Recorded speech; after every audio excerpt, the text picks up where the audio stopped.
샬롬, 평안하셨습니까? 오늘 귀한 분들과 함께 이 안식일을 보내게 돼서 참으로 반갑습니다. 오늘 귀한 안식일 또 구정을 맞이해서 여러분과 여러분의 가정에 항상 주님의 은혜와 진리가 풍성하게 되시기를 바랍니다. 우리가 지난주에 세어보는 일을 좀 해봤습니다. 이 계수라 하는 것인데요, 성경 단어로 하자면은 사실 이 계수라는 것은 물론 세어보는 것이지만 돌아보다, 또 돌아보고 확인하고 그 다음에 확신을 갖는 것을 의미합니다. 세어본다는 것은요.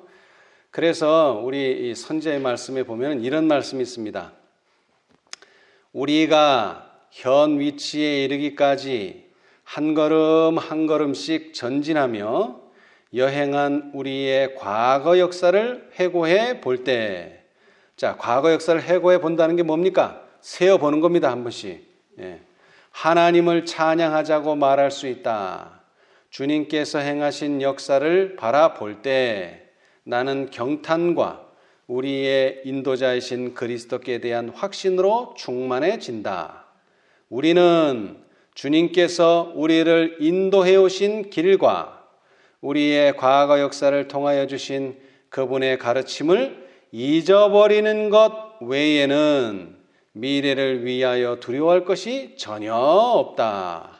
자서전 196페이지. 그러니까 우리가 잊지 않으려면 어떻게 해야 됩니까? 자꾸 꺼내서 세어봐야 돼요. 세어봐야 돼요. 그것은 다시 한번 과거를 돌아보는 겁니다. 근데 뭘 돌아봅니까? 우리를 인도해 오신 길을 한번 돌아다 봐야 되고요. 그 다음에 우리의 과거 역사를 통하여 주신 그분의 가르침을 한 번씩 뒤돌아 봐야 됩니다. 그러면은 절대로 잊지 않습니다. 잊혀지지도 않습니다. 그래서 성경은 레위기서에요. 어떤 음식을 먹어라 그랬습니까? 어떤 짐승.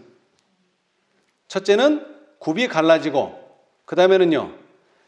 되새김질, 새김질하는 걸 먹어라 그랬는데 우리도 세어본다는 건 다른 뜻이 아니라 새김질을 하는 겁니다. 자꾸 새김질, 반복. 몰라서 하는 게 아니라 알아도 계속 반복해야 돼. 왜? 안 그러면 잊어버리기 때문에 그래요. 여러분, 잊어버리는 게 내가 원해서 잊어버립니까? 물론 잊어버리고 싶은 일도 있죠. 가끔 가다가 있긴 하지만은 보통은 기억을 하려고 애를 써도 자꾸 잊어버려요. 이게 망각인데 이것은 인간의 본능입니다. 그러나 뭐 하면은요, 계속 세어보고 또 세어보고 새김질을 계속하면은 절대로 잃어버릴 수가 없습니다. 그런데 이 계수라는 것은요, 특별히 여기서는 이제 우리의 과거의 역사를 돌아보는 것인데 일상에서는 계수는 이런 때 많이 씁니다. 날짜 계산. 여러분들 연인들이 뭐라 그래요? 오늘이 몇째 날이다? 뭐 첫째 날, 둘째 날 계속 쉬어요. 그런 증가하는 수도 있지만 어떤 기념일이나 기억해야 할 날을 저장해 놓고 오늘 며칠 남았다 이렇게 D- 며칠 할 때가 많아요. 특히 고3들은 뭐를 항상 계산합니까? 수능일, 300일 남았다, 200일 남았다, 100일 남았다. 근데 이 날짜 계산이요, 이 재림운동하고도 관련이 있습니다. 그렇죠? 윌리엄 밀러가 처음에는 예수님이 100년 후에 오시는 게 아니라 200년 후에 오시는 게 아니라 곧 20, 30년 안에 오신다. 이걸 연구를 했어요. 그런데 주위에서 사람들이 모여서 함께 연구해 보니까 이제 날짜까지 나오게 됐습니다. 언제입니까? 그 날짜가 1844년 10월 20일. 이제 날짜가 나오니까 이제 뭘 하는 거야? 이제 손꼽아 그날을 기다리는 겁니다. 300일 전, 그 다음에 200일 전, 그 다음에 100일 전, 열흘 전, 일주일 전, 그 다음에 하루 전이 됐을 때 가슴이 어땠을까요? 막 그냥 부풀어가지고 그냥 가슴 터지기 직전 아마 됐을 겁니다. 그런데 이 예수님의 오시는 날 1844년 10월 22일은 딱 한 날을 계산해낸 게 아닙니다. 그러면 뿌리가 얕아요. 그런데 이 예수님의 재림의 날은요, 성경 예언에서 아주 깊은 뿌리를 내리고 있어요. 왜 그래요? 1년도 아니고 10년도 아니고 1000년도 긴데 1000년도 아니고 얼마요? 2300년이라는 계산을 해야지만 나타나는 날이 무슨 날이에요? 재림의 날이에요. 근데 10년 계산해서 나오면 그거 틀릴 수 있어요. 그렇죠? 10년밖에 안 되니까. 근데 이거는 무려 2300년을 계산해야지 그 마지막 날이 재림하는 날이니까 이거 틀리면은요, 어마어마한 오차가 생기는 거예요. 그렇잖아요. 그런데 그렇기 때문에 이 사람들은 확신했어요. 왜? 2300년을 계산해서 나온 날이기 때문에 이 날은 분명히 예수님이 오실 것이다. 확신을 했어요. 자, 그 날을 한번 우리 봅시다. 다니엘서에 나오죠? 다니엘서 9장입니다. 다니엘서 9장. 2300년을 계산해야지 나오는 날입니다. 그냥 뭐 1년, 2년 계산해서 나오는 날이 아니에요, 이게. 그러니까 이것은 틀릴 수가 없어요. 계산만 정확하다면 절대로 틀릴 수가 없어요. 왜냐하면 2300년이 다 틀리기 때문에. 그렇죠? 다니엘서 9장. 다니엘서 9장입니다. 이 9장 전체를 보시면 좋지만 그냥 우리 편의상 시간이 나오는 곳만 보겠습니다. 다니엘서 9장에 시간이 나오는 것이요. 자, 우리 24절. 9장 24절. 9장 24절. 내 백성과 내 거룩한 성을 위하여 얼마요? 70일에로 기한을 정하였나니 허물이 마치며 죄가 끝나며 죄악이 영속되며 영원한 의가 드러나며 이상과 예언이 응하며 또 지극히 거룩한 자가 기름 부음을 받으리라. 그리고 25절. 그러므로 너는 깨달아 알지니라. 예루살렘을 중건하라는 영이 날 때부터 기름 부음을 받은 자 곧 왕이 일어나기까지 7일에와 62일에가 지날 것이요. 그때 곤란한 동안에 성이 중건되어 거리와 해자가 이룰 것이며 26절. 62일의 후에 기름 부음을 받은 자가 끊어져 없어질 것이며 장차 한 왕의 백성이 와서 그 성읍과 성소를 회파하려니와 그의 종말은 홍수에 엄몰된 같을 것이며 또 끝까지 전쟁이 있으리니 황폐할 것이 작정되었느니라. 여기에 이제 주로 이 시간이 기록되어 있고 특별히 2300주의 끝은 다니엘 8장 14절이죠. 그가 내게 이르되 2300주야까지니 그때의 성소가 정결하게 함을 입으리라 하였느니라. 그래서 이제 예수님의 재림의 날이 나왔는데 여러분 여기에 보면은요 시간이 주로 뭐로 나와 있습니까? 단위가 뭐예요? 단위. 일회라고 하는 단어가 나와요. 일회. 그죠? 70일회. 그렇죠? 그 다음에는 또 몇 일회가 나옵니까? 62일회. 그 다음에 7일회. 일회가 나와요. 일회. 이 일회라고 하는 것은 일주일을 말합니다. 한 주. 자, 그런데 여러분 어떤 사물을 셀 때 단위가 있어요. 단위. 여러분 계란 한 꾸러미는 계란 몇 개를 말합니까? 이건 제가 너무 신세대인가? 10개라 그러는데 계란 한 꾸러미 집으로 요즘 그런 것도 없죠. 요즘은. 그럼 곶감을 예를 듣겠어요. 곶감 한 접은 몇 개입니까? 곶감 한 접. 100개죠. 한 동은요. 한 동. 100접이 한 동입니다. 그러니까 몇 개예요? 개수 치면 10,000개가 한 동이에요. 자, 그 다음에 심리는요. 4kg. 그 다음에 김 한 톳은요. 몇 장입니까? 100장. 이렇게 세는 것마다 단위가 있듯이 이 2300주야 예언도 단위가 있어요. 단위가 뭡니까? 7입니다. 7. 7. 1회. 7이 기본 단위예요. 그래서 그 70일회가 있고 62일회가 있고 한일회가 있어요. 이게 단위예요. 7일이 단위. 그렇다고 2300이 7로 나누어지느냐? 그건 아니에요.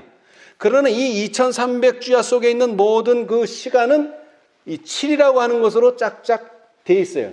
7로 돼 있어요. 모든 것이. 자, 그래서 이 날이 나왔단 말이에요. 예.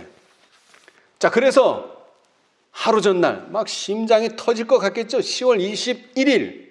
그래서 22일이 딱 됐어요. 자, 아침에 오실까, 점심에 오실까, 저녁 때 오실까. 그랬는데 12시 종이 땡 치는 10월 20일이 끝나는 순간까지 예수님이 오시지를 않았어요. 여러분, 기대가 크면 뭐도 큽니까? 실망도 어마어마하게 크죠. 여러분, 이 사람들이 이 날을 그냥 손만 가지고 생 게 아니에요. 자, 재산 다 팔아. 왜? 재산이 필요 없어요. 하늘나라 가는데 무슨 재산이 필요해요? 다 모든 걸 희생하고 이제 예수님 만날 것만 고대하고 있었는데 그날 예수님이 오시지 않았어요. 예. 자, 그런데 여기 2300주야에 70일에도 나왔고 62일에도 나왔고 한 일에도 나왔는데 이것들은 이미 역사가 고고하게 다 증명해 줍니다. 이 날짜를. 근데 유일하게 2300주의 끝인 이 날짜만큼은 고고하게 증명해낼 수가 없어요. 역사가 증명해낼 수가 없어요. 왜요? 이 사건은 어디에서 벌어졌기 때문에? 하늘에서 벌어졌기 때문에. 다른 사건은 다 땅에서 일어나는 사건인데 요 마지막 사건만, 성소정결만 하늘에서 나는 사건이기 때문에 하늘을 볼 수가 없잖아요. 그래서 하늘 성소를 열어주신다면 볼 수가 있겠는데 우리가 볼 수가 없어요. 그래서 그것을 보여주시기 위해서는 계시라고 하는 것이 필요한 것입니다. 계시. 그래서 요한계시록은 처음부터 뭐라 그랬어요? 이건 계시다. 하나님께서 보여주는 거다. 이걸 보여주고 이걸 봐야지만 뭐를 알 수 있어요? 마지막 사건을 알 수 있어요. 2300주의 끝인 1844년 10월 22일 날 무슨 일이 벌어졌는지, 그리고 선지자께서는 말씀하시기를 이 셋째 천사의 기별은 어디를 가리킨다? 지성소를 가리킨다. 그러니까 하늘을 가리키는 거. 이것도 계시 없이는 알 수가 없어요. 알 수가 없어요. 예. 자, 그런데 여러분, 예수님께서 그러셨죠? 똑똑한 사람, 지혜롭고 슬기 있는 사람이 본다고요? 그런 사람들에게는 숨기고 누구한테 보여준다 그랬어요? 자, 우리 마태복음 11장. 여러분, 우리가 계시를 봐야지만 이 나라는 알아낼 수가 있어요. 계시. 이건 역사적으로도 증명이 안 되기 때문에 그래요. 자, 그런데 이 계시는 누가 보느냐? 마태복음 11장. 마태복음 11장. 자, 누가 찾으셨으면 한번 큰 소리를 읽어보세요. 25절. 마태복음 11장 25절. 마태복음 11장 25절. 그때에 예수께서 대답하여 가라사대 천지의 주제이신 아버지여, 이것을 지혜롭고 슬기 있는 자들에게는 뭐 하시고요? 숨기시고. 사실 숨긴 게 아닙니다. 그런 사람들은 볼 수가 없어요. 어린 아이들에게는 나타나심을 감사하나이다. 아멘. 여러분, 누구만 볼 수 있어요? 계시는 어린 아이만 볼 수 있습니다. 여러분 계시 보려면 어떻게 돼야 돼요? 어린 아이가 돼야 돼요. 그러니까 재림교회 역사에 보면은 야, 봐라, 어린 아이처럼 돼야 된다 그러면서 기어다니고요 막 이러는 일이 실제로 있었어요. 근데 이게 그게를 말하는 게 아니에요. 여기서 말하는 어린 아이는 행동이 어린아이 같은 게 아니고 마음의 자세가 어린아이 같아야 된다는 거예요. 자, 우리 시대의 소망 보겠습니다. 시대의 소망. 그걸 잘 설명해 놓으셨어요. 자, 시대의 소망.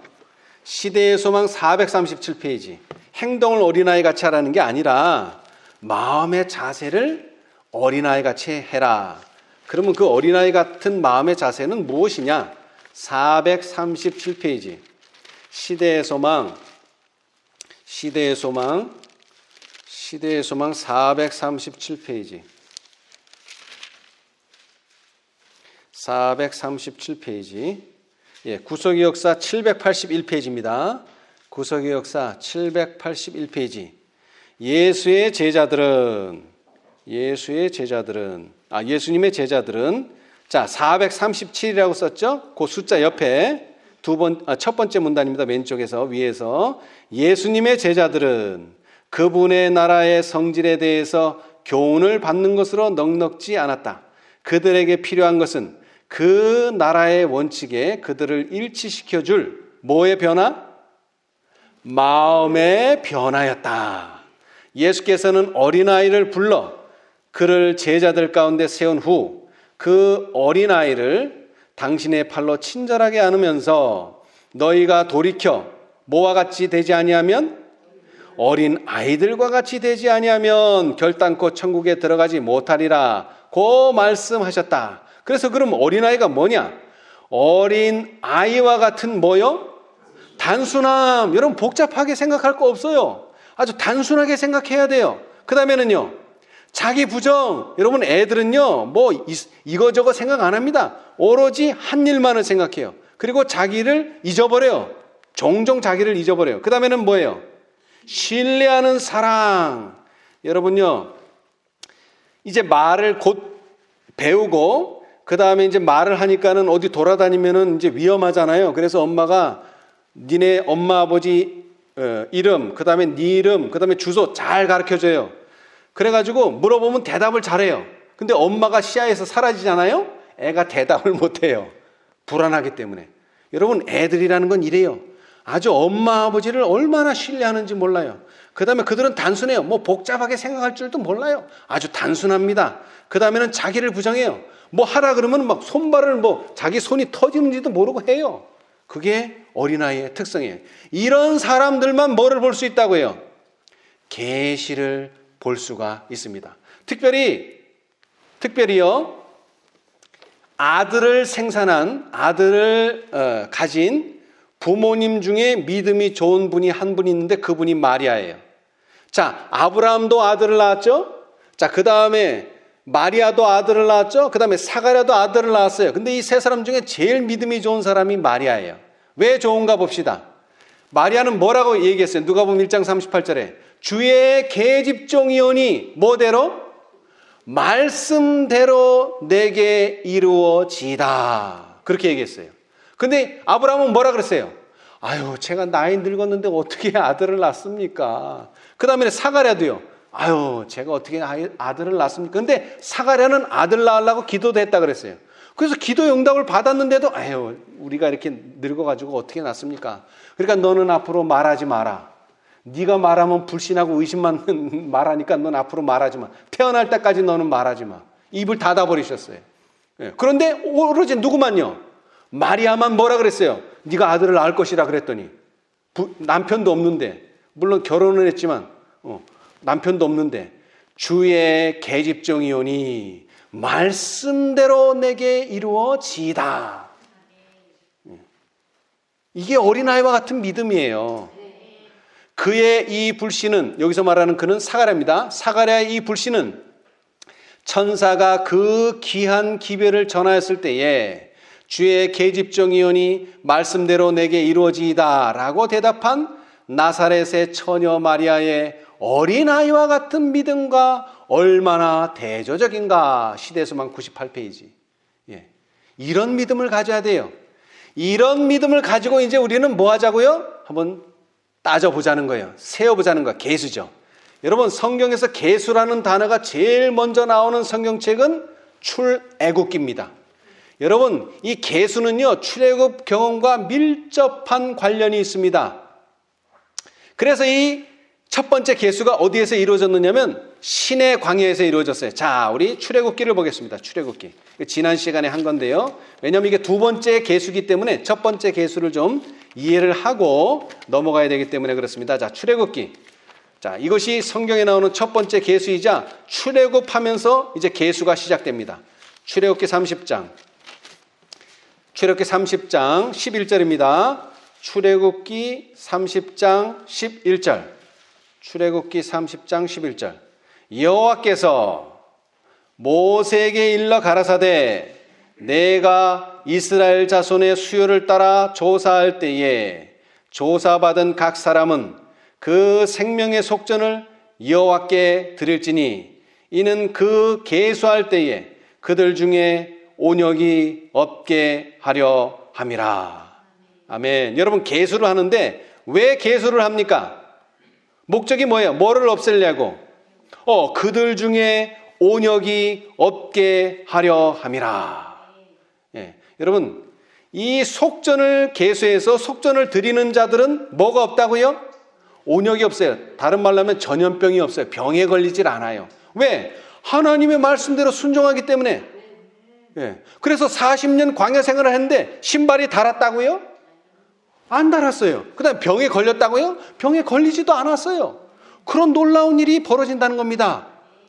그래서 그 일을 위해서 계수를 하라는 거예요. 자, 그런데 이 계수는요, 좀 더 깊이 생각해 봐야 됩니다. 왜냐하면, 자, 이 계수하는 장면은 신의 광야인데요. 자, 신의 광야에 올 때까지 무슨 일이 벌어졌는가 한번 봅시다. 자, 9가지 재앙이 애굽 땅에는 있었어요. 그런데 이 10번째 재앙은 9재앙과는 다르게 고센 땅에도 내렸어요. 다른 재앙은 고센 땅에는 내리지 않았어요. 이스라엘 사람들이 살고 있는 고센 땅에는 전혀 내리지 않았어요. 그런데 이 마지막 재앙만큼은, 10번째 재앙만큼은 고센 땅에도 내렸는데, 그 재앙이 뭐냐면 장자가 다 죽는 겁니다. 장자.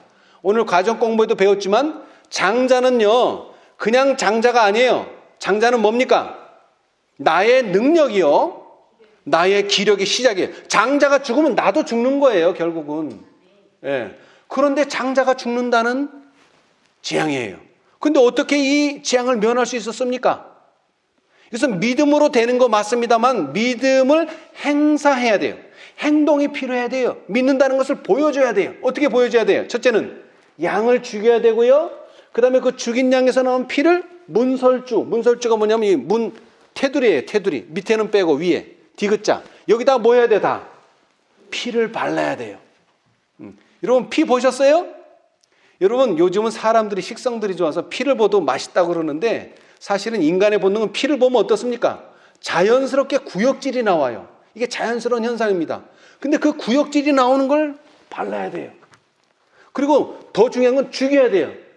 이 죽인다는 것도 쉽지 않습니다. 그것도 4일 동안 보관한 양을.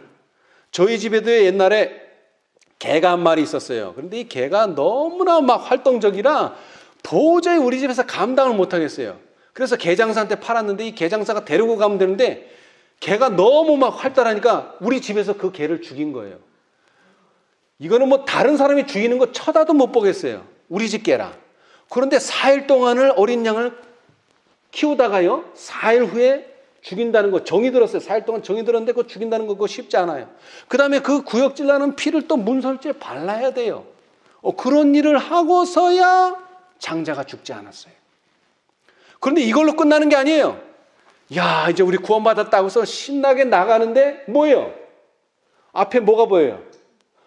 바다가 보여요. 우리 길을 막고 있어요. 근데 막고 있는 것만 끝나는 게 아니라 이제 어떻게 하나 하고 있는데 뒤에서 또 누가 쫓아와요?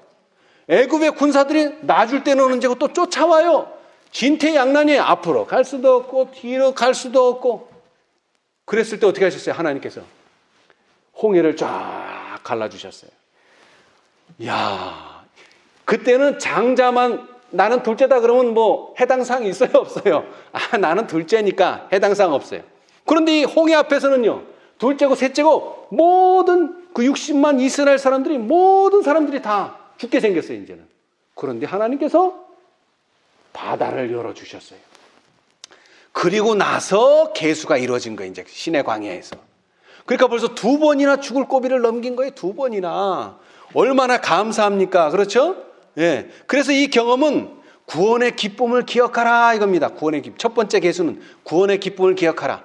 거듭나는 경험을 기억하라. 이전의 생애는 죽고 이제 우리는 새로운 생명으로 다시 태어났다. 그래서 사도 바울은 모든 60만 대군이 홍해 바다를 통해서 뭐를 받았다고요? 침례를 받았다 이렇게 표현하고 있어요. 그 다음에 이것은 칭의의 경험을 한 사람들입니다. 이런 경험을 한 사람들을 계수하라. 이것이 첫 번째 계수예요. 이제 2번째 계수할 차례입니다. 똑같이 이제 신의 광야에서 계수를 하게 되는데요. 자, 이번에는 어떤 계수냐 하면은요. 자, 민수기입니다. 민수기. 이제 2번째 계수. 성경에 나오는 2번째 계수. 민수기 1장입니다. 이제 여러분, 민수기라는 책이 무슨 책입니까? 민수. 사람, 백성민, 백성들을 헤아린다가 민수기예요. 계수하는 책이 민수기예요. 그러니까 1장 1절서부터 벌써 계수가 나옵니다. 자, 1장 1절. 이스라엘 자손이 애굽 땅에서 나온 후 제2년 2월 1일에 여호와께서 시내 광야 회막에서 모세에게 일러 가라사대 너희는 이스라엘 자손의 모든 회중 각 남자의 수를 그들의 가족과 종족을 따라 그 명수대로 뭐 할지니? 계수할지니. 이스라엘 중 20세 이상으로 뭐 할 만한 자? 싸움에 나갈 만한 모든 자를 너와 아론은 그 군대대로 계수하되. 아멘. 자, 이번에는 어떤 사람들을 세는 겁니까? 이번에는 포인트가 뭐예요? 싸움할 수 있는 사람을 계산하는 겁니다. 계수하는 겁니다. 싸움할 수 있는 사람.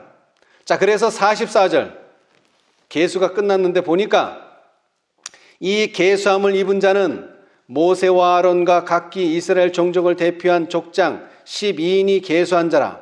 이같이 이스라엘 자손의 그 종족을 따라 20세 이상으로 싸움에 나갈 만한 자가 이스라엘 중에서 다 계수함을 입었으니 계수함을 입은 자의 총계가 얼마라고요? 60만 3,550명이었더라. 아멘. 그래서 우리가 보통 60만이라고 얘기하죠. 자, 그런데 중요한 것은 어떤 사람을 세워보았다고요? 어떤 사람? 싸움에 나갈 만한 사람을 계수하는 것입니다. 이번에는. 여러분, 우리가 그리스도인 생애가 시작되었어요. 그러나 이제 우리 앞에는 뭐가 있습니까? 싸움이 있다고 하는 사실입니다. 싸움. 여러분, 우리가 약속의 땅에 들어가는 것은 맞지만 약속의 땅에 그냥 주인이 없이 허벌판을 그냥 점령하는 게 아닙니다. 이미 그 땅에는 누가 살고 있어요? 가나안 족속들이 살고 있어요. 근데 이 가나안 족속들이요, 평범한 사람들이 아닙니다. 어떤 사람들이에요? 키가 우리가 볼 때는 나는 메뚜기 같고 그 사람들은 거인이에요. 그런 사람들이 살고 있어요. 자, 그런데 뭐 할 준비가 되지 않으면요, 싸울 준비가 되지 않으면요, 그 사람 보면 어떻게 됩니까? 다 도망갑니다, 여러분. 다 도망가요. 예. 그래서 준비를 해야 돼요. 뭐 할 준비? 싸울 준비. 근데 그건 어디서 해야 됩니까? 바로 그들이 걸어가는 광야에서 그 준비를 해야 된다는 것입니다. 예. 자, 우리 히브리서 6장. 히브리서 6장.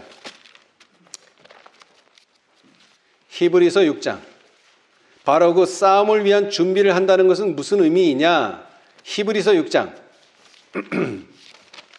신약성경 히브리서 6장 1절로 2절입니다. 히브리서 6장 1절로 2절. 히브리서 6장 1절로 2절.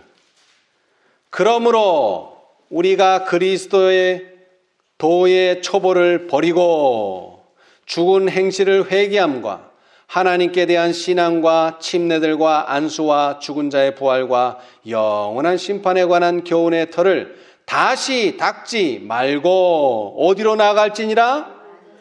완전한 데 나아갈지니라. 아멘. 자, 여러분, 이 칭의로 시작한 의는요, 뭐를 통해서요? 광야 40년 동안을 통해서 성화를 거쳐서 어딜까지요? 완전한 데까지 나아가는 여정입니다, 여러분.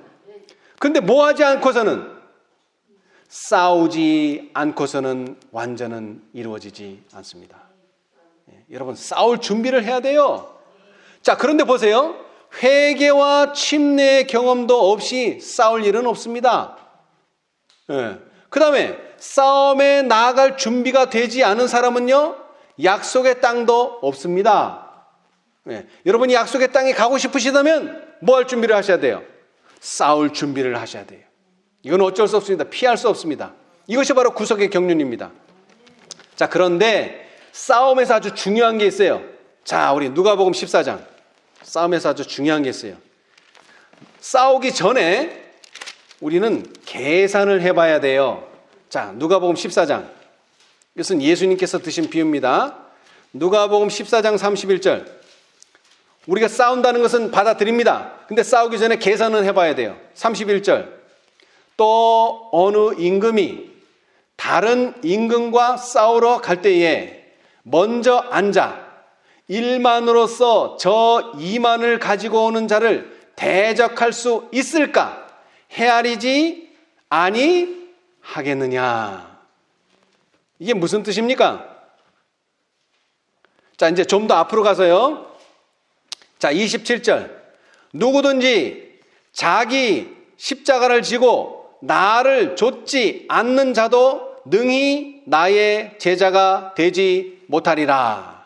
아멘. 그러시면서 드신 비유예요. 두 가지 비유 중에 하나인데, 자, 첫 번째 비유는 이거예요. 너희 중에 누가 망대를 세우고자 할진대 자기의 가진 것이 준공하기까지 족할는지 먼저 앉아 그 비용을 예산하지 아니하겠느냐. 그렇게 아니하여 그 기초만 쌓고 능히 이루어지 못하면 보는 자가 다 비웃어 가로되 이 사람이 역사를 시작하고 능히 이루지 못하였다 하리라. 자, 그리고 이제 아까 드린 말씀이죠. 또 어느 임금이 다른 임금과 싸우러 갈 때에 먼저 앉아 1만으로서 2만을 가지고 오는 자를 대적할 수 있을까 헤아리지 아니하겠느냐. 만일 못할 터이면 저가 아직 멀리 있을 동안에 사신을 보내어 화친을 청할지니라. 아멘. 여러분, 우리는 싸움의 대상을 확실히 알아야 돼요. 여러분, 우리가 하나님과 싸워서 이길 수 있습니까? 못 이깁니다. 근데 이긴 사람이 있죠? 야곱이에요. 대단한 사람이죠. 우리는 감히 하나님하고 싸울 생각도 못 하는데 야곱은 싸우겠어요. 근데 하나님인 줄 알았으면 아마 야곱도 처음부터 시작을 안 했을 거예요. 왜? 내가 어떻게 하나님을 이겨? 근데 하나님이라고 생각 안 하고 뭐라고 생각했어요? 이건 나의 원수다. 내가 원수하고는 싸워 이긴다. 그래서 이기긴 했지만, 자, 여러분, 우리는 하나님과 싸울 수는 없습니다. 절대로 집니다. 그러나 누구하고는 싸울 수 있어요? 사단하고는 싸울 수 있습니다. 우리는 상대를 잘 골라야 돼요. 여러분, 하나님하고 싸우지 마시기를 바랍니다. 우리는 사단하고 싸워야 돼요. 그런데 사단하고 싸우는 일에 있어서 중요한 포인트가 있어요. 자, 많은 사람들이 오늘날 강단에서, 특별히 교회 강단에서 믿기만 하면 뭐한다?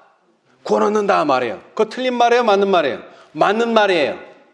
그런데 전적으로 맞는 말은 아니에요. 자, 우리 그것을 증명하는 말씀이 있죠. 자, 우리 실물교훈. 여러분, 구원은 선물입니다. 맞습니까? 아멘. 그런데 선물만 되는 것은 아닙니다. 자, 실물교훈 116페이지. 싸움을 싸우기 전에 이걸 이해하고서 싸움에 들어가야 된다는 거예요. 나는 가만히 앉았으면 하나님께서 다 이겨주신다고 생각하시면은 그건 계산을 잘못하고 있다 이겁니다. 자, 116페이지. 구속의 역사 1063페이지. 1063. 이걸 잘 따져봐야 된다는 거예요. 자, 구속의 역사 1063, 그 다음에 실물교훈 116, 117페이지. 이거 117이라고 쓴 데서요, 한 3줄 올라가면 구원은 있죠? 구원은 거저 주시는 선물인 동시에, 제가 읽어보겠습니다. 구원은 거저 주시는 선물인 동시에. 여러분, 첫 번째 계수. 여러분, 문설주에 바르기만 하면 그 다음에 그 이스라엘 백성들과 한 무리로 가면은 홍해가 저절로 열렸어요? 뭐 내가 뭐를 해서 열렸어요? 저절로 열렸어요. 그렇죠? 구원은 선물입니다. 네. 근데 선물만인 것은 아닙니다. 동시에 뭐라고요? 매매되는 것이다. 사야 된다는 말이에요. 자, 근데 이 매매라는 것을 잘 이해하셔야 되는데, 자비하신 하나님께서 주관하시는 시장에서는 고귀한 진주가 돈이나 값없이 매매되는 것으로 묘사되었다. 매매는 되는데 뭐로는 살 수 없어요. 뭐로는 살 수 없어요. 돈으로는 살 수 없어요. 여러분, 돈으로 구원을 살려고 하시면 안 됩니다. 돈으로는 살 수 없어요. 그러나 사야 돼요. 그럼 뭘로 사느냐? 이 시장에서는 모든 사람이 다 하늘의 모든 보물을 구할 수 있다. 진리의 보고는 모든 사람에게 개방되어 있다. 볼지어다 내 앞에 열린 문을 두었으되 능히 닫을 사람이 없으리라고 주님께서는 말씀하셨다. 이 문으로 들어가는 길을 지키기 위해 아무런 무기도 배치되어 있지 않다. 그 문 안과 문간에서 나는 소리는 오라고 하는 소리이다. 구주께서는 간곡하고 사랑스러운 음성으로 내가 너희를 권하노니 내게서 불로 연단한 금을, 또 여기도 뭐하라 그랬어요? 사라 그랬어요. 받으라가 아닙니다. 받는 게 아니에요. 사야 돼요. 부요하게 하라고 우리를 초청하신다. 예. 여기 믿음이라는 표현은 없지만 믿음으로 사는 것입니다. 돈으로 사는 거 아니고 행위로 사는 것도 아닙니다. 이것은 믿음으로 사는 것입니다. 예. 자, 그런데 이제 이 전쟁에 있어서 중요한 것을 이 출애굽을 하면서 예수님께서는 보여주셨어요. 그 전쟁이 바로 이 계수 다음에 벌어진 전쟁인데 그것은 아말렉과의 전쟁입니다. 아말렉. 자, 출애굽기 17장. 출애굽기 17장. 여러분, 이 가나안에 그러니까 요단강을 건너기 전에 전쟁이 그렇게 많지 않습니다. 그런데 그 가나안 들어가기 전에 아주 치열한 전쟁이 있었는데 바로 그것이 아말렉과의 전쟁입니다. 출애굽기 17장. 아말렉과의 전쟁. 이 전쟁이 왜 중요하냐면 이 전쟁의 양상, 이 양상대로 우리는 전투를 하기 때문에 그렇습니다. 그리스도인 생애가 되기 때문에 그래요. 그래서 중요하다는 거예요. 자, 이제 전쟁을 어떻게 했는가 잘 봅시다. 일단 자, 17장 8절서부터 보겠습니다. 때에 아말렉이 이르러 이스라엘과 르비딤에서 싸우니라. 이제 전쟁이 일어났어요. 자, 이 전쟁은 누가 시작했습니까? 이스라엘이 시작한 전쟁이 아닙니다. 아말렉이 먼저 전투를 걸어왔어요. 그래서 어쩔 수 없이 이제 이것을 방어하기 위해서 싸움을 하는데 9절 모세가 여호수아에게 이르되 우리를 위하여 사람들을 택하여 나가서 아말렉과 싸우라. 내일 내가 하나님의 지팡이를 손에 잡고 산 꼭대기에 서리라. 여호수아가 모세의 말대로 행하여 아말렉과 싸우고 모세와 아론과 훌은 산 꼭대기로 올라가서 모세가 손을 들면 이스라엘이 이기고 손을 내리면 아말렉이 이기더니 모세의 팔이 피곤함에 그들이 돌을 가져다가 모세의 아래에 놓아 그로 그 위에 앉게 하고 아론과 훌이 하나는 이 편에서 하나는 저 편에서 모세의 손을 붙들어 올렸더니 그 손이 해가 지도록 내려오지 아니한지라. 예, 이런 전쟁을 한 거예요. 여러분 이런 전쟁 보셨어요? 이거 상당히 이상한 전쟁이에요. 자, 보세요. 싸움은 실제로 누가 합니까? 아말렉하고 누가 싸워요? 실제로 이스라엘 백성인데 정확하게는 여호수아와 그리고 여호수아가 택한 사람들이 싸워요. 그런데 여호수아가 용맹하고 이 택한 사람들이 용맹하면 이기는 게 아니고 뭐예요? 모세가 손을 들면 이기고 모세가 손을 내리면 치고. 이거 희한한 경기예요. 예? 여호수아는 상관이 없어요. 그죠? 실제로는 여호수아가 싸우는데 여호수아의 의지하고는 아무 관련이 없어. 누구의 의지? 모세의 의지. 그것도 뭐 팔의 위치, 팔이 올라가느냐 팔이 내려가느냐에 따라서 이게 승리와 패배가 왔다 갔다 하는 거예요. 이게 이런 전쟁 보셨어요? 이거 특이한 전쟁이죠. 그러니까 이 전쟁은 뭔가 주는 교훈이 있다는 거예요. 자, 제가 감독이라고 칩시다. 지금 이 교훈을 받기 위해서 우리가 이 장면을 연출한다고 하면은 몇 사람이 필요합니까? 자, 첫째 여호수아가 있어야 되겠죠. 싸워야 되니까. 그 다음에 여호수아가 택한 사람들이 있어야 되겠죠.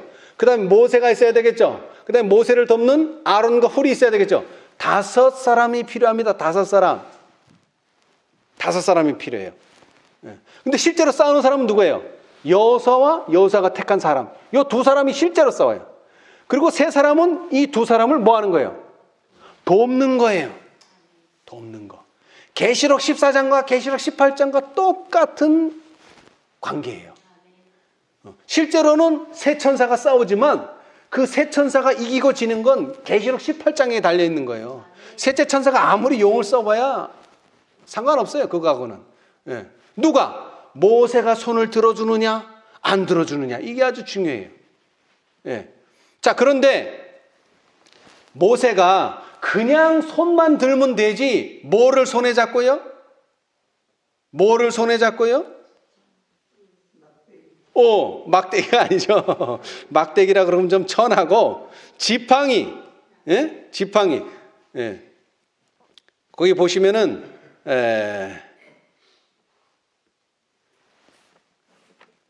8절인 9절인가요? 지팡이를 손에 잡고 9절에 지팡이를 손에 잡고.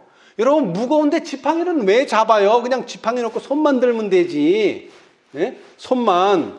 여기도 보면 성경절은 손이 들리면 이기고 손이 내려가면은 지는데 사실은 자세히 보면은 뭐를 쥔?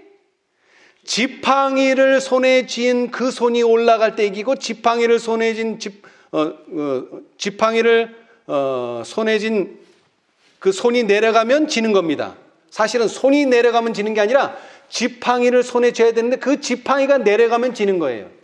이 지팡이가 중요해요. 왜냐하면 모세가 처음으로 택함을 받아서 이스라엘 백성들에게 갈 때 모세가 그랬어요. 저는 40년간 광야 생활을 해가지고 무슨 주변이 없다. 말 주변이 없다. 그리고 또 내가 말을 한다고 해도 사람들이 나를 뭐 해주지 않는다. 믿어주지 않는다. 그러니까 하나님께서 좀 이적을 달라. 그러니까 어떤 이적을 보여주셨어요? 어떤 이적? 첫 번째가 네 손에 든 게 뭐냐? 지팡이입니다. 그러니까 지팡이를 뭐 해라? 땅에 던져라. 그러면 뭐가 돼버려요? 뱀이 돼버려요. 자, 우리 봅시다. 출애굽기 4장. 중요한 장면이니까 이건 보고 넘어갑시다. 이거 아주 중요합니다. 여러분, 지팡이가 매우 중요해요. 그냥 지팡이가 아니에요. 물론 모세가 원래 가지고 있던 하나님께서 주신 것은 아닙니다만은 모세의 경험 속에서 이 지팡이는 매우 중요한데 왜냐하면 이 지팡이는 뭔가 상징하는 게 있기 때문에 그래요. 자, 출애굽기 4장 1절로부터 읽어보겠습니다. 모세가 대답하여 가로되 그러나 그들이 나를 믿지 아니하며 내 말을 듣지 아니하고 이르기를 여호와께서 내게 나타나지 아니하셨다 하리이다. 여호와께서 그에게 이르시되 내 손에 있는 것이 무엇이냐? 그가 가로되 지팡이니이다. 이건 하나님께서 주신 게 아니에요. 원래 모세가 가지고 있던 겁니다. 자, 네 손에 든 게 뭐냐? 지팡이입니다. 여호와께서 가라사대 그것을 땅에 던지라. 곧 땅에 던지니 그것이 뭐가 됐어요? 뱀이 된지라. 모세가 뱀 앞에서 피하매 여호와께서 모세에게 이르시되 내 손을 내밀어 그 꼬리를 잡으라. 그가 손을 내밀어 잡으니 그 손에서 뭐가 되는지라? 지팡이가 된지라. 여러분, 이것은 하나님께서 주신 이적입니다. 여러분, 이 지팡이는 하나님의 능력의 상징입니다. 나중에 말씀드리겠지만 근데 그 능력의 상징을 손에서 놓는 순간 뭐가 돼버려요? 이것은 능력의 상징이 아니라 이스라엘 백성들을 물어버린 불뱀처럼 뭐가 돼버려요? 뱀이 돼버려요. 여러분, 우리가 하나님께서 세 천사의 기별로 부르시고 계시록 18장 천사로 부르셨지만 이 사명을 우리 손에서 놓는 순간 이건 뭐가 된다고? 나에게 뱀이 돼버려요. 더 강조하셨어요. 더 강조. 여호와께서 모세에게 이르시되 내 손을 내밀어 5절 또 가라사대 이는 그들로 그 조상의 하나님 곧 아브라함의 하나님 이삭의 하나님 야곱의 하나님 여호와가 내게 나타난 줄을 믿게 함이니라 하시고 여호와께서 또 가라사대 이제 두 번째 표적입니다. 여러분 한 개로 부족하니까 확증을 하시는 거예요. 내 손을 품에 넣어라 하시매 손을 품에 넣었다가 내어보니 그 손에 뭐가요? 문둥병이 발하여 눈같이 흰지라. 여러분 손을 올려야지 이기는데 손을 가만히 쓰지 않고 팔짱을 끼고 있으면 어떻게 된다고요? 문둥병이 걸립니다. 여러분 이건 저주예요. 하나님께서 우리에게 주신 사명대로 하지 않으면 뭐가 온다고요? 뱀이 오고요 문둥병이 온다는 것입니다. 여러분 아주 대단히 중요합니다.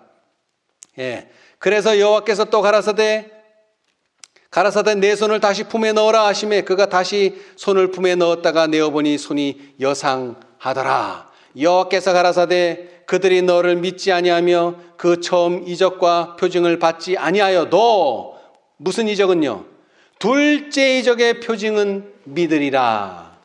여러분 많은 사람들이 오늘날 세천사 기별을 전한다고 동분서주하는데 뭐 없이는요?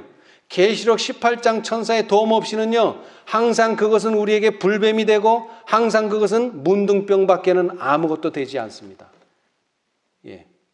자, 그런데 이제 지팡이를 말씀드렸잖아요. 자, 모세도 지팡이를 손에 들었고요. 그 다음에는요 이스라엘 백성들도 지팡이를 들었어요. 우리 한번 봅시다. 출애굽기 12장. 모세만 든 게 아니에요. 자, 출애굽기 12장 11절.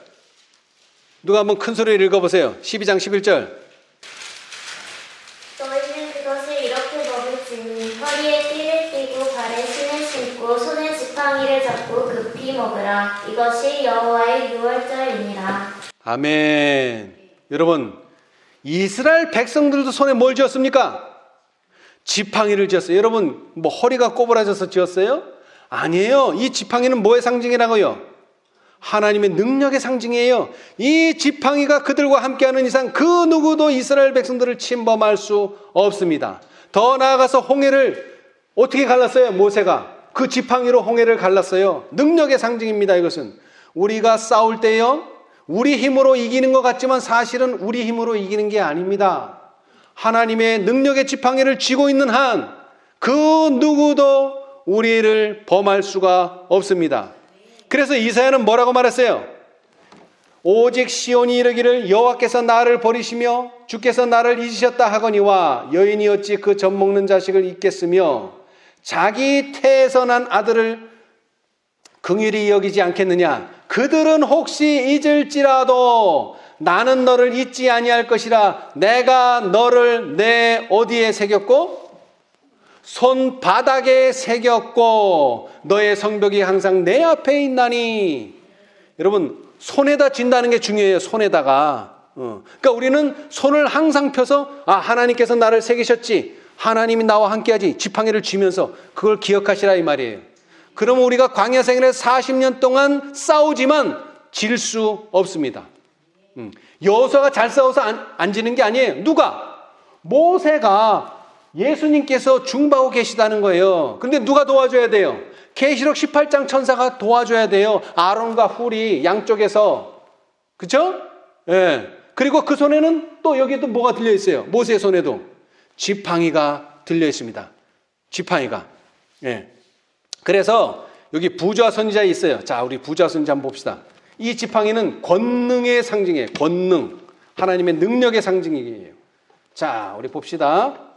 부조와 선지자 251페이지. 요거 하나 읽어봅시다. 부조와 선지자 251페이지. 부조와 선지자 251. 그래서 이 지팡이는 항상 가지고 다녀야 돼요. 항상. 부조와 선지자 251페이지. 자, 구속의 역사 119페이지. 구속의 역사 119페이지. 왼쪽 단 위에서 첫 번째. 왼쪽 단 위에서 첫 번째. 여러 해 후에 애굽 왕은 죽었고 이스라엘 자손은 고역으로 인하여 탄식하며 부르짖으니 그 고역으로 인하여 부르짖는 소리가 하나님께 상달한지라. 하나님이 그 고통 소리를 들으시고 아브라함과 이삭과 야곱에게 세운 그 언약을 기억하사 이스라엘 자손을 권념하셨더라. 이스라엘 백성이 구원함을 받을 때가 이르렀다. 그러나 하나님의 목적은 인간의 교만심을 부끄럽게 하는 방법으로 성취되어야만 하였다. 구원자는 비천한 목자로서 손에 뭐만 가지고 지팡이만 가지고 갈 것이나 하나님께서 그 지팡이를 당신의 권능의 상징으로 삼으실 것이었다. 아멘. 여러분, 이 지팡이 잊지 마시기 바랍니다. 이건 권능의 상징이에요. 예. 그리고 이 권능의 상징은요, 더 나아가서 누가 반역을 했어요? 광야 생활 동안에 레위 지파 사람 중에서 고라가 반역을 했죠. 그런데 왜 나도 레위 지파인데 왜 나는 제사장 안 되냐 따진 거예요. 될 수 있죠, 레위 지파니까. 그런데 아론에게만 하도록 누가 위임하셨어요? 하나님 본인이 위임하셨어요. 아론이 저 하고 싶습니다 그래서 된 거 아니에요. 하나님이 위임하셨어요. 하나님이 택하셨단 말이에요.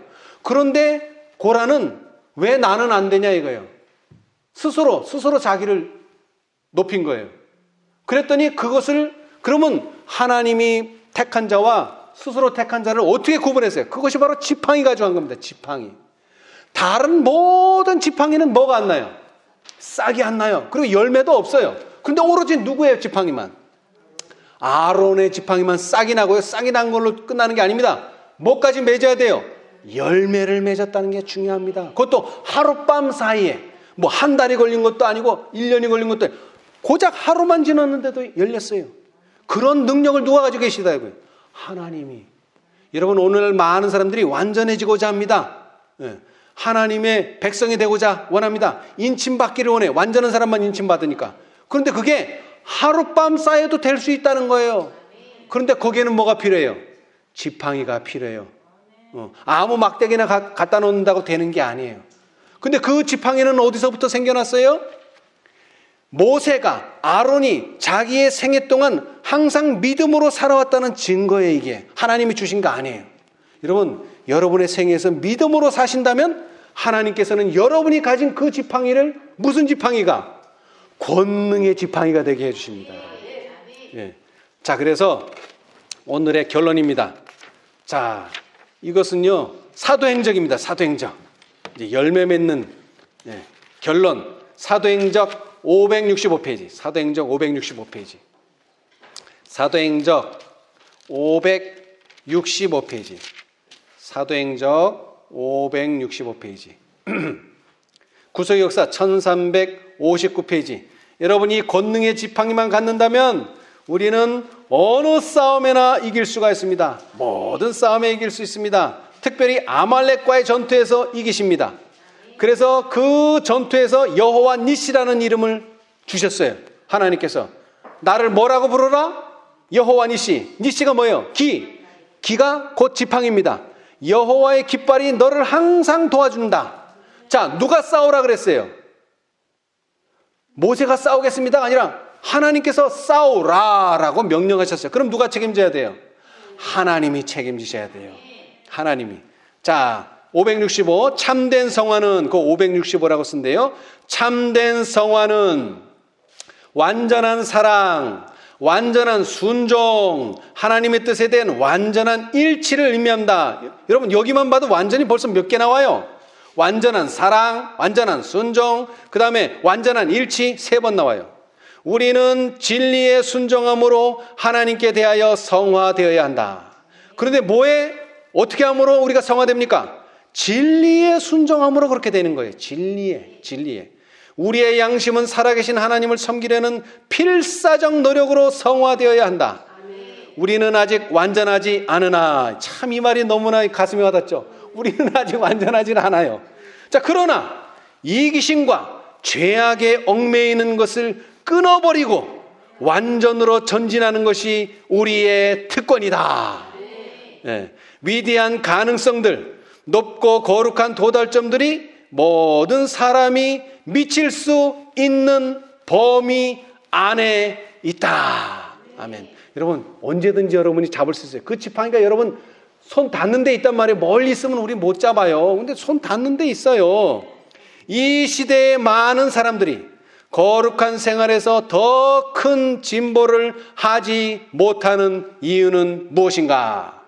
하나님의 뜻을 그들이 하고자 하는 대로 해석하기 때문이다. 이게 무슨 말이에요? 성경도 잘 알고 예언의 신도 잘 아는데 자기에 맞춰서 해석을 해.